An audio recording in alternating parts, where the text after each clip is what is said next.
एक समय की बात है, महात्मा बुद्ध के सबसे प्रिय और निकटतम शिष्य आनंद एक बार कहीं जा रहे थे। तभी रास्ते में उसने देखा कि एक अधेड़ उम्र का आदमी चट्टान पर बैठा रो रहा है। यह देखकर आनंद वहीं रुक गए और उस आदमी के पास गए और उससे उसकी उदासी का कारण पूछा। उस आदमी ने अपने आंसू पोंछते हुए कहा, मैं पास के गांव में रहने वाला एक बदकिस्मत व्यापारी हूँ। मैं जो भी काम करता हूँ वह गलत हो जाता है। बिजनेस के चक्कर में मैंने अपनी माँ और पत्नी के गहने खो दिए, अपना परिवार खो दिया और अब मेरा घर और खेत भी गिरवी हो गए हैं। मुझे लगता है कि मेरी किस्मत खराब है। उसकी बात सुनकर आनंद ने कहा, तुम्हें किसने कहा कि तुम्हारी किस्मत खराब है? मुझे भी तो बताओ कि तुम्हारी किस्मत में क्या खराबी है। शख्स ने बताया कि पहले वह खेती करता था, लेकिन हर साल इसमें घाटा होता था। कभी सूखा पड़ा तो कभी अत्यधिक वर्षा से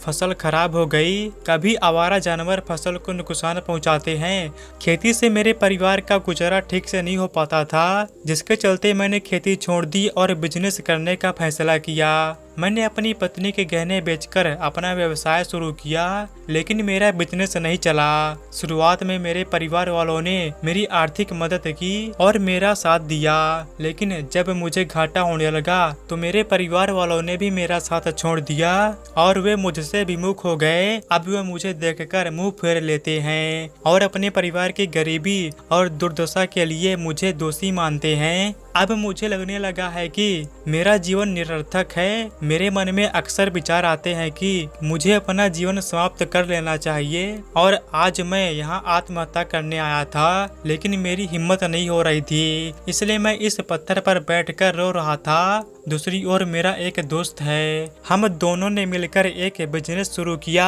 लेकिन वो आगे बढ़ गया और मैं पीछे रह गया। मेरी असफलता के कारण वह हर समय मुझे नीचा दिखाने की कोशिश करता रहता है और वह अक्सर मेरे घर आकर अपनी सफलता के बारे में बड़ी बड़ी बातें करता है। वह मेरे परिवार को बताता है कि कैसे उसने इतनी मेहनत करके इतना बड़ा बिजनेस खड़ा किया है और वह अक्सर मुझे, मेरी पत्नी और मेरे माता पिता को अपने फलते फूलते व्यवसाय की कहानियां सुनाता है। मेरी पत्नी और माँ मुझे बात बात पर ताने देती है, जिससे मुझे बहुत दुख होता है और कभी कभी मुझे अपनी असफलता पर गुस्सा आता है, लेकिन मुझे समझ नहीं आ रहा है कि क्या करूं। यह सुनकर बिच्छू आनंद ने पूछा कि तुम्हें किस बात से दुख होता है, आपकी अपनी विफलता या आपके मित्र की सफलता? सवाल सुनकर वह आदमी एक पल के लिए सोचा और फिर बोला, सच कहूँ तो मुझे अपनी असफलता पर उतना दुख नहीं होता जितना अपने दोस्त की सफलता पर होता है। बिच्छू आनंद ने अगला प्रश्न पूछा, यदि आपका मित्र व्यापार में असफल हो गया हो और आप सफल हो गए हो, क्या आप खुश होते? व्यक्ति ने कहा, हाँ, मुझे बहुत खुशी होगी। आनंद ने कहा, इसका मतलब है कि आपकी खुशी आपके दोस्त पर निर्भर करती है। अगर वह चाहे तो तुम्हें खुश कर सकता है और अगर वह चाहे तो आपको दुखी भी कर सकता है। आप स्वयं से न तो खुश रह सकते हैं और न ही दुखी। बिच्छू आनंद की बातें सुनकर वह व्यक्ति कुछ देर सोच में पड़ गया और फिर बोला, आपकी बातें सुनकर मुझे कुछ आशा जगी है। तब बिच्छू आनंद ने कहा, जब हम किसी चीज की आशा करते हैं तो हम उस पर निर्भर हो जाते हैं, फिर हमारा सुख दुख भी उस पर निर्भर होने लगता है। इसलिए सबसे अच्छा है कि आप खुद से ही उम्मीद करना शुरू कर दे।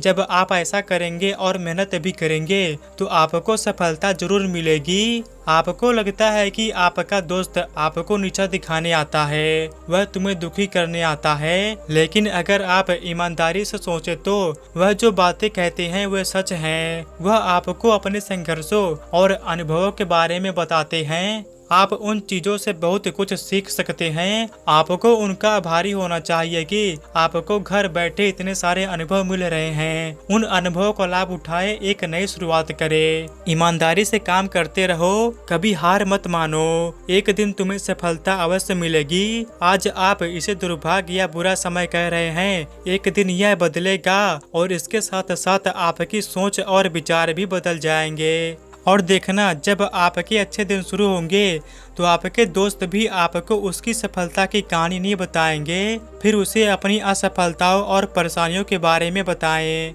आपका आत्मविश्वास डगमगा जाता है और आप गलत फैसला ले सकते हैं, लेकिन उस समय भी आपको अपनी बुद्धि का प्रयोग करना होगा और खुद पर भरोसा रखें। जैसे आज आपका दोस्त आपको दुखी करने आता है, उसी प्रकार वह उस समय भी तुम्हें दुखी करने आएगा, क्योंकि जैसे आपको उसे उदास देखकर मजा आता है, ठीक उसी तरह ही उसे भी आपको उदास देखकर मजा आता है। व्यक्ति ने कहा, आप सही कह रहे हैं ऋषि, लेकिन मेरा सबसे बड़ा दुख है कि इसमें मेरा परिवार वाले भी शामिल हैं। दरअसल मैं अपने परिवार के लिए अच्छा करना चाहता था और उन्हें खुश रखना चाहता था, लेकिन वह भी मेरी बातें और भावनाओं को नहीं समझ रहे हैं। वे मुझे गलत कहते हैं और कुछ समय के लिए वह मेरे साथ भी नहीं है। बिच्छू आनंद ने उस व्यक्ति को समझाया कि हम हमेशा चाहते हैं कि हम जो भी करें लोग उसकी प्रशंसा करें, लेकिन आम तौर पर ऐसा नहीं होता।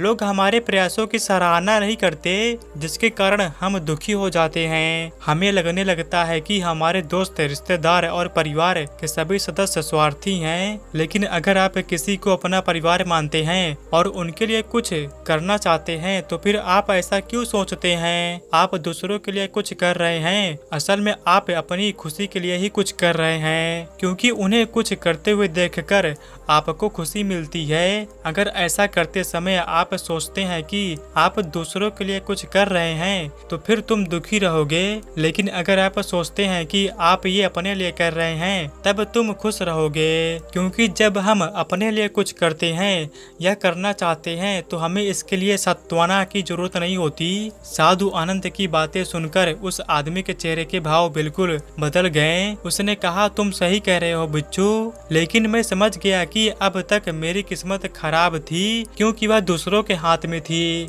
लेकिन अब से मैं अपनी किस्मत अपने हाथों में रखूंगा और दोबारा प्रयास कर पूरी लगन और ईमानदारी से काम करूंगा, और जब तक मुझे सफलता नहीं मिल जाती मैं चैन से नहीं बैठूंगा। यह सुनकर साधु आनंद मुस्कुराए और उसे एक छोटी सी डिब्बी देते हुए बोले, इस डिब्बी को हमेशा अपने पास रखना। इसमें एक ऐसा मंत्र है जो आपको बड़े से बड़े दुख से भी बाहर निकाल देगा, लेकिन इस बक्से को तभी खोले जब आपके सारे रास्ते बंद हो जाएं, कोई आशा नहीं है और तुम्हें लगता है कि सब कुछ निरर्थक है, यह संसार निरर्थक है और यहाँ रहना भी व्यर्थ है। उस आदमी ने साधु आनंद को धन्यवाद दिया और बक्सा लेकर अपने घर लौट आया। उसने नए उत्साह के साथ अपना व्यवसाय फिर से शुरू किया और इस बार उसका बिजनेस चल निकला। अपनी मेहनत और लगन के दम पर वह कुछ ही सालों में एक बड़े बिजनेसमैन बन गया। उसके साथ उसके परिवारजन भी आए थे और उसका जीवन अत्यंत सुख, शांति और समृद्धि से बीतने लगा। लेकिन वक्त और किस्मत के खेल को आज तक कोई नहीं समझ पाया है और न ही कोई समझ पाएगा। यह हमेशा एक जैसा नहीं रहता, यह बदलता रहता है। इससे व्यक्ति के जीवन में भी बदलाव आता है। वह व्यक्ति जिस राज्य में रहता था उस पर पड़ोसी राज्य के राजा द्वारा आक्रमण कर दिया गया। उस हमले और डकैती में उस व्यक्ति का सारा पैसा भी लूट लिया गया। उसकी दुकान और घर जला दिया गया। अपनी जान बचाने के लिए उन्हें अपने परिवार सहित वहां से भागना पड़ा। वह व्यक्ति अपने परिवार के साथ कई दिनों तक इधर उधर भटकता रहा और हर छोटी छोटी चीजों के लिए मोहताज हो गया। इलाज के अभाव में उसका बच्चा बीमार हो गया। यह देखकर उसका हृदय चित्कार करने लगा। उनके पास अपने बेटे का इलाज कराने और अपने परिवार का भरण पोषण करने के लिए पैसे के नाम पर एक सिक्का भी नहीं था। वह अंदर से टूट गया था और निराशा एक बार फिर उस पर हावी हो गई। उसे लगने लगा कि उसका जीवन निरर्थक है, सारा संसार अर्थहीन था। लेकिन तभी उसे साधु आनंद द्वारा दी गई हुई पेटी की याद आती है। उसने बड़ी उत्सुकता से उसे खोला तो डिब्बी के अंदर एक पर्ची मिली। उस पर कुछ लिखा हुआ था। पर्ची पढ़ते ही उसकी आंखों के सामने छाया निराशा का अंधेरा गायब हो गया और वह अचानक मुस्कुरा दिया। पर्ची पर लिखा था कि यह वक्त भी गुजर जाएगा। दोस्तों, यह कहानी हमें सिखाती है कि समय के खेल को समझना संभव नहीं है, यह हमेशा बदलता रहता है। इसलिए हमें बुरी परिस्थितियों में भी निराश नहीं होना चाहिए, आत्मविश्वास बनाए रखना होगा, क्योंकि वक्त बदलता है। अगर आज बुरा है तो कल अच्छा जरूर होगा। दोस्तों, अगर आपको यह जानकारी अच्छी लगी हो तो हमारे वीडियो को लाइक करिए, कमेंट में नमो बुद्धाय जरूर लिखिएगा। ऐसी ज्ञानवर्धक और रोचक जानकारियों के लिए हमारे चैनल को सब्सक्राइब कीजिए और बेल आइकन को प्रेस कर दीजिए ताकि हर वीडियो की नोटिफिकेशन सबसे पहले आप तक पहुंचे। मिलते हैं नए वीडियो के साथ, तब तक के लिए धन्यवाद।